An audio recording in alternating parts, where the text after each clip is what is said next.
If you've ever stood in a pet store staring at two completely different-looking leashes and wondered what the real difference was, you're not alone. One's thin as a shoelace, the other's built like climbing rope. Turns out they're made for totally different jobs, and using the wrong one actually makes your life harder. I'm Stephen Whitlow, and I've spent over 20 years training dogs of every size and temperament you can imagine. You're listening to Total Pet Parent Podcast. Quick note before we jump in. Everything you hear in this episode, the research, the experience, the script, that's all human verified and written by real trainers and experts. The voice you're hearing right now, that's AI generated. Just wanted to be upfront about that. I'm grateful to everyone who's been listening episode after episode. And if you're new here, really glad you found the show. We drop new episodes every Monday, Wednesday, and Friday, so there's always something fresh to help you out with your dog. Today we're getting into a question that trips up a lot of people: show leads versus training leashes, and which one you actually need. So here's the short answer up front. Show leads are designed for presentation and minimal visibility in the ring, while training leashes are built for communication, control, and teaching behaviors. I've worked with both for 2 decades now, and they serve completely different purposes. Using the wrong one for your situation, that just makes your job harder than it needs to be. This is going to break down the real differences between these two types of leads, who needs what, and how to choose the right one for your dog and your goals. Now, let's start with a quick comparison to give you the lay of the land. When we're talking about primary purpose, show leads are all about presentation and minimal visibility in the conformation ring. Training leashes, they're for communication, control, and behavior modification. Material-wise, show leads use thin nylon, leather, or snake chain, usually about 1/8 to 1/4 inch in diameter.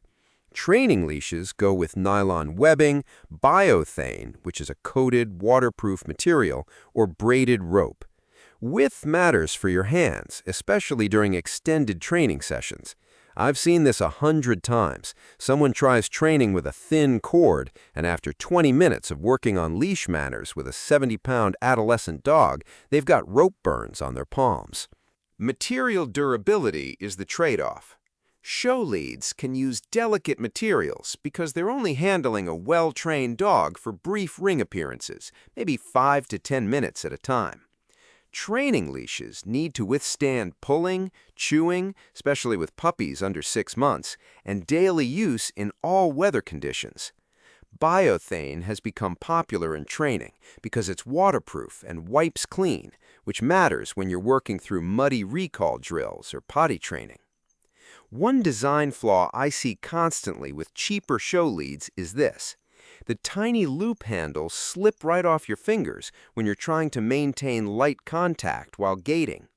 Quality show leads address this with a small but properly sized loop that sits securely on your hand without adding bulk. Moving on to length and handling control. Show leads come in very specific lengths, typically 4 to 6 feet, because that's what works for dog conformation shows. You need your dog close enough to maintain proper positioning while gaiting around the ring, but with enough slack to show free, natural movement. Most show leads don't offer adjustable lengths because consistency in handling is what you're after. Training leashes give you options. Standard 6-foot leashes work great for basic obedience and neighborhood walks, but here's what really matters for training. You need different lengths for different training goals. Teaching loose leash walking, 6 feet is perfect. Working on recall and distance commands, you'll want a 15-foot, 20-foot, or even 30-foot long line that gives your dog room to practice coming when called from a realistic distance. The handle situation is completely different between these two. Show leads often have just a small loop, or in some cases no handle at all, just a slip knot that tightens gently when needed. Training leashes feature padded handles for comfort during extended sessions, and many include a traffic handle, which is a second handle close to the clip that gives you close control when you need it, like when passing other dogs on a sidewalk.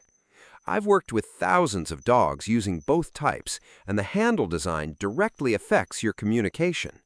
With a training leash, you can use slight pressure and release to communicate with your dog. Show leads don't work that way. They're meant to be nearly invisible, with minimal handler input once your dog knows the routine.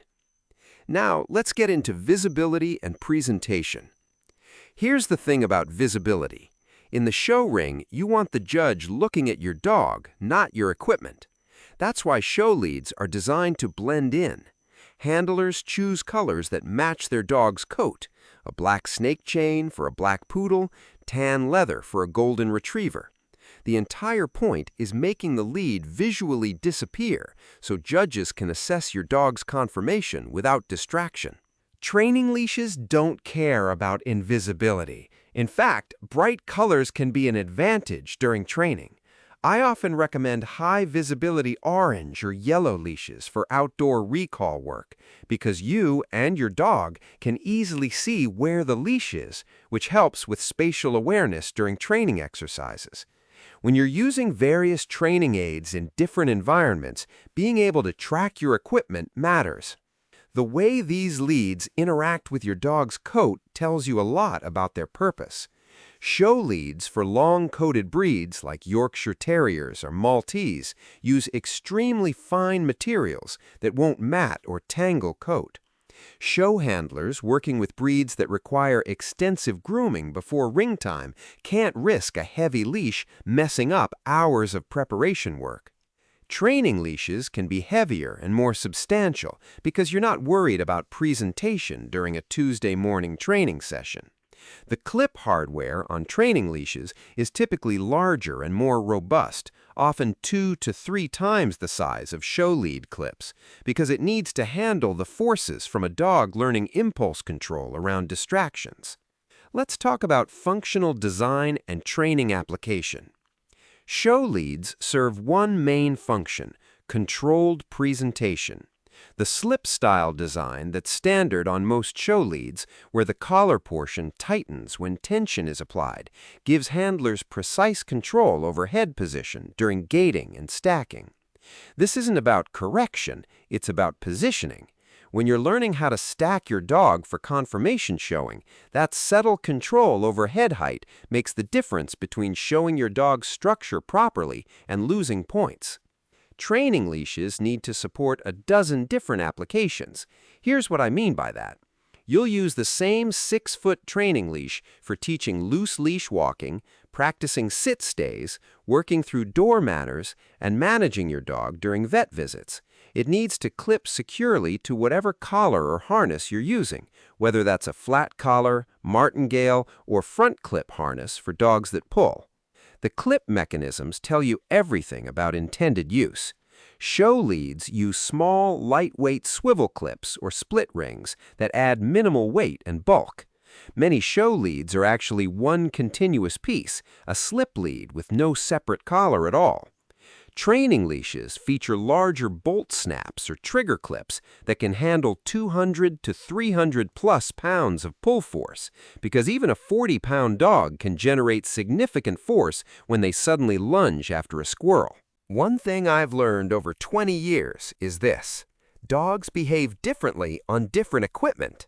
A dog that's been conditioned to work on a show lead knows that's showtime. Calm, focused, minimal handler communication needed.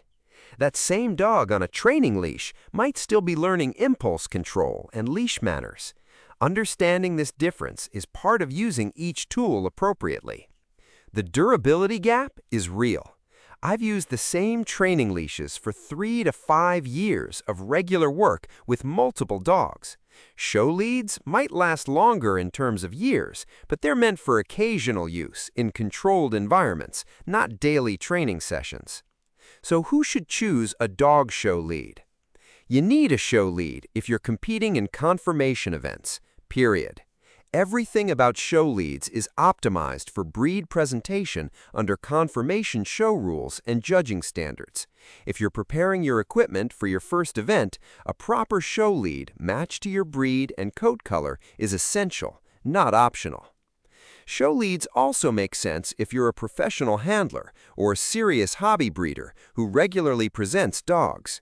When you're working through your preparation the night before an event, having breed-appropriate show leads ready is part of the routine. I've also seen junior handlers learning showmanship benefit from starting with proper show leads early. It teaches them the handling skills they'll need in the ring, how to maintain light contact, control gating speed, and position their dog, rather than relying on bulky training equipment as a crutch. And who should choose a training leash? If your dog is still learning basic manners, you need a training leash. This includes all puppies under 12 months, newly adopted adult dogs working through their adjustment period, and any dog with leash reactivity, pulling issues, or recall problems. The show lead versus training leash decision here isn't even close. Training equipment is what you need. Most pet owners whose dogs never step into a show ring should stick with training leashes exclusively. Your neighborhood walks, vet visits, and basic obedience work all require the durability and functionality of proper training equipment. When you're working through first-week foundation commands with a new dog, that 6-foot training leash becomes your primary communication tool. Senior dogs often do better with training leashes too, even if they once competed in conformation. A geriatric dog dealing with vision or hearing loss needs clear, consistent handling, and the substantial feel of a proper training leash provides that communication better than a barely there show lead. Anyone using other training aids like treat pouches, clickers, or long lines for recall work should build their setup around training leashes. These tools work together as a system, and show leads don't fit that system. Let me tackle some questions I get asked all the time. Can I use a show lead for everyday walks with my dog? You can, but it's not a great idea for most dogs. Show leads are designed for well-trained dogs in controlled environments, not for everyday walks where you might encounter distractions like squirrels, other dogs, or sudden noises. The thin materials don't give you the grip or control you need if your dog pulls unexpectedly, and they can be uncomfortable to hold for extended periods. Training leashes are built for daily use and give you much better control and comfort during regular walks. Are show leads harder for dogs to pull against than training leashes? Not inherently. Both show leads and training leashes can use slip-style designs that tighten when pulled, but that's not really the point of either tool. Show leads assume you already have a dog that doesn't pull. They're for presentation, not teaching leash manners. If you're dealing with a dog that pulls, you need a proper training leash combined with consistent leash manners training, not a show lead that's too thin to hold comfortably when there's tension on it. Can I train my puppy with a show lead to get them ready for conformation showing? Start with a training leash for basic obedience and leash manners, then transition to a show lead once your puppy has solid foundation skills. Puppies under 6 months need to learn not to pull, to walk politely on leash, and to focus on their handler. All skills you teach with a durable training leash.